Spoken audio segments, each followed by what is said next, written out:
सोलापूर शहरातील shower in tower water पार्कमध्ये घडलेल्या दुर्दैवी घटनेने परिसरात हळहळ व्यक्त होत आहे.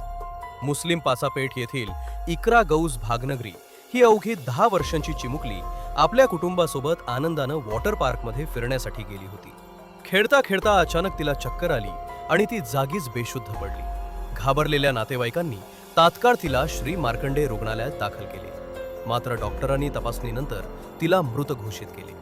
या घटनेमुळे कुटुंबावर दुःखाचा डोंगर कोसळला आहे. घटनेची माहिती मिळताच जोडभावी पेठ पोलीस ठाण्याचे सहाय्यक पोलीस निरीक्षक विष्णू गायकवाड आणि पोलीस हवालदार RD दुधाळ यांनी शासकीय रुग्णालयात जाऊन प्राथमिक कायदेशीर प्रक्रिया पूर्ण केली.